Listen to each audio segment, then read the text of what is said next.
Sadil Ramdhani melengkung.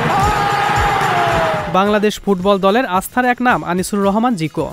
শারীরিক গড়নের জন্য পাড়ার ফুটবলে শৈশব থেকে গোলপোস্টের নিচে দাঁড়িয়ে থাকতেন তিনি।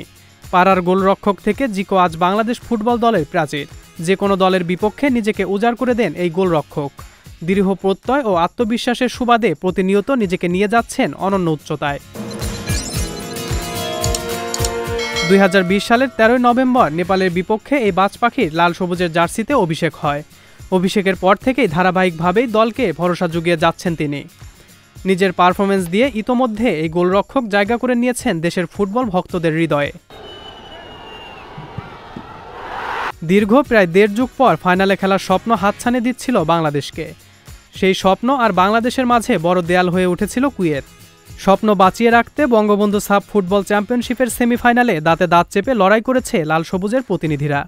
নির্ধারিত 1.5 ঘন্টা পর্যন্ত কুয়েতকে রেখেছে গোলশূন্য, কিন্তু শেষ পর্যন্ত ভেঙে যায় প্রতিরোধ। 106 মিনিটের গোলে আশাভঙ্গ হয় বাংলাদেশের। এই হারে টুর্নামেন্ট থেকে বিদায় নেয় বাংলাদেশ। শক্তি, সামর্থ্য, র্যাঙ্কিং, অভিজ্ঞতা কিংবা মুখোমুখি লড়াইয়ের ফল কোনো কিছুতেই কুয়েতের সঙ্গে বাংলাদেশের তুলনা চলে না।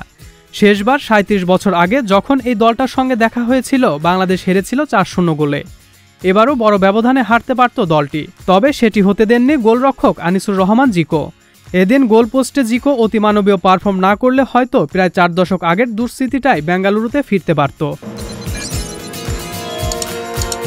জিকোর অবিশ্বাস্য পারফরম্যান্সের সুবাদে কুয়েতের চোখে চোখ রেখে লড়াই করেছে বাংলাদেশ। অন্তত 10টি গোলের হাত থেকে দলকে বাঁচিয়েছেন জিকো। ম্যাচটা যে অতিরিক্ত সময়ের খেলায় বাংলাদেশ গড়িয়ে নিয়েছে, সেটির অন্যতম নায়ক ছিলেন গোলপোস্টের এই অতন্দ্র প্রহরী। কিন্তু শেষ পর্যন্ত রক্ষণভাগ আগলে রাখতে পারেননি তিনি। অতিরিক্ত সময়ের প্রথমার্ধে যোগ করা সময়ের খেলায় বাংলাদেশ যে গোলটা হজম করে, সেটি চেয়ে দেখা ছাড়া আর কোনো উপায় ছিল না জিকোর। নিজের দক্ষতা দিয়ে শুধু বাংলাদেশের সেরা গোলরক্ষকের তকমায় নয়, এবার বাংলাদেশিদের মধ্যে সবচেয়ে দামি ফুটবলারও বনে গিয়েছেন আনিসুর রহমান জিকো। তার বর্তমান মার্কেট ভ্যালু 2,25,000 ইউরো, যা বাংলাদেশি মুদ্রায় 2,64,00,000 টাকা প্রায়। শীর্ষ 10 জনের তালিকায় 2 নম্বরে অবস্থান করছেন বাংলাদেশ দলের ডিফেন্ডার তারিক কাজী। তার বর্তমান মার্কেট ভ্যালু 1,75,000 ইউরো।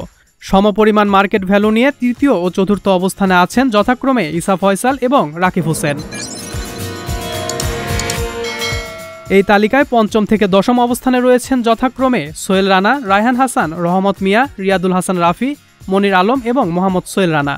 তাদের প্রত্যেকেরই মার্কেট ভ্যালু 1,50,000 ইউরো। তবে শীর্ষ 10 জনের এই তালিকায় জায়গা হয়নি বাংলাদেশের অধিনায়ক জামাল ভুঁইয়ার।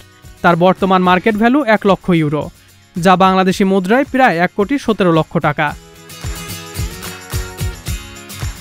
এশিয়ার যে কোনো সেরা লিগে খেলার সামর্থ্য আছে আনিসুর রহমান জিকোর।